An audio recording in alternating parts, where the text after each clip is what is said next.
Shalom, saya akan menyampaikan kebenaran firman Tuhan. Sebelumnya saya akan berdoa. Roh Kudus, kenakanlah hambamu sebagai pakaianmu, agar apa yang menjadi kehendak Bapa di sorga yang akan hamba sampaikan kepada umat-Mu. Dalam nama Yesus, haleluya, amin. Nah, firman Tuhan yang akan saya sampaikan terdapat di dalam Kolose pasal yang ketiga, ayat yang ke-17. Firman Tuhan berkata, dan segala sesuatu yang kamu lakukan, baik dalam perkataan maupun dalam perbuatan, lakukanlah semuanya itu di dalam nama Tuhan Yesus, sambil oleh Dia kita mengucap syukur kepada Allah Bapa kita. Nah, kebenaran firman Tuhan ini sebenarnya memberikan satu landasan yang alkitabiah bagi anak-anak Tuhan yang mungkin bukan seorang pendeta, bukan seorang hamba Tuhan dalam pengertian dia nginjil, atau dia mungkin sebagai seorang majelis atau diaken dalam satu gereja, tetapi yang punya kerinduan untuk melayani Tuhan. Nah, terkadang pada hari-hari ini orang membatasi atau mempersempit tentang pelayanan itu hanya ketika kita berkhotbah di gereja, hanya ketika kita menjadi seorang pendeta, seorang penginjil, seorang diaken, majelis, baru kita dikatakan melayani. Padahal firman Tuhan mengajarkan kepada kita, segala sesuatu yang kita lakukan, baik dalam perkataan maupun dalam perbuatan, ini bukan hanya perkataan dan perbuatan di dalam gereja, tetapi dalam kehidupan kita hari lepas hari, dalam kehidupan kita mungkin sebagai seorang kepala keluarga, sebagai ibu rumah tangga, sebagai anak-anak, atau demikian juga sebagai seorang karyawan, sebagai juga mungkin manajer, sebagai direksi, apapun profesi kita, sebagai pekerja di marketplace. Semua yang kita katakan dan semua yang kita lakukan itu dapat kita katakan dan lakukan di dalam nama Tuhan Yesus, sebagai ucapan syukur kita kepada Tuhan karena Dia sudah menyelamatkan kita dan mempercayakan kita pelayanan di marketplace. Untuk itu, biar sikap atau pandangan bahwa pelayanan itu hanya di gereja, itu kita harus buang dari pikiran kita. Bahwa pelayanan kita itu berarti di marketplace, dimanapun kita berada, kita bisa pakai itu untuk melayani Tuhan. Ini juga yang disampaikan oleh Rasul Paulus di dalam Roma pasal yang ke-12, ayat yang pertama sampai ayat yang kedua. Rasul Paulus berkata, karena itu persembahkanlah tubuhmu sebagai persembahan yang hidup, kudus dan yang berkenan kepada Allah. Itulah ibadahmu yang sejati. Dan janganlah kamu menjadi serupa dengan dunia ini, tetapi berubahlah oleh pembaruan budimu, supaya kamu bisa membedakan manakah kehendak Allah, manakah yang baik dan yang berkenan kepadanya. Artinya, seluruh kehidupan kita, berarti pekerjaan kita, aktivitas kita, itu adalah pelayanan kepada Tuhan jika kita persembahkan itu untuk Tuhan Yesus Kristus.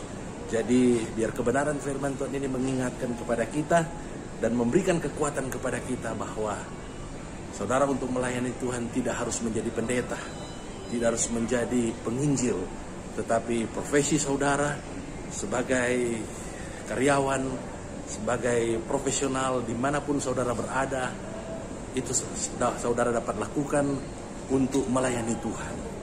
Dan saya percaya janji Tuhan kepada Abraham ketika dia dipanggil, dipilih oleh Tuhan, bahwa dia akan diberkati secara rohani, dia juga akan diberkati secara sosial, keluarganya, dan dia juga akan diberkati secara ekonomi.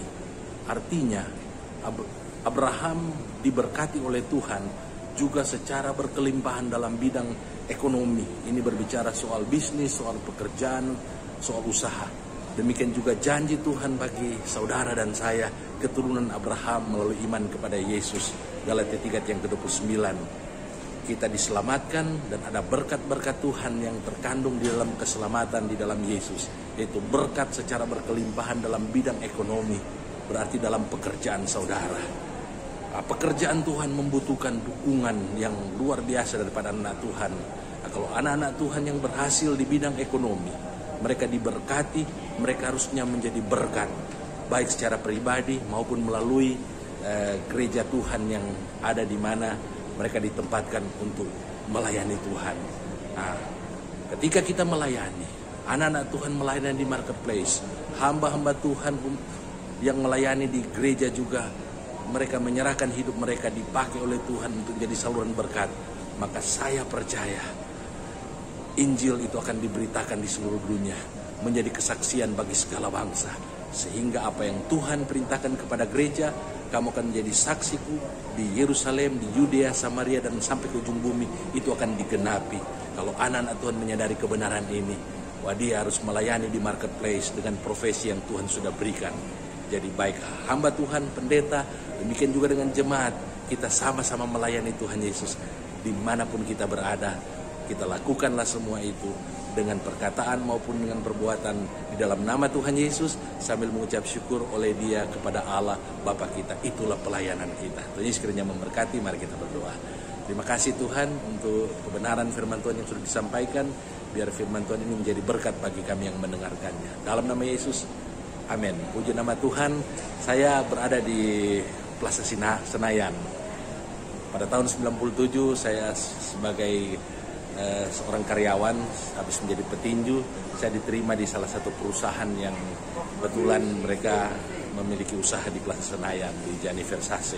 Dan saya sebagai karyawan, saya melakukan apa yang menjadi tugas saya. Karena saya percaya itu pelayanan juga untuk Tuhan.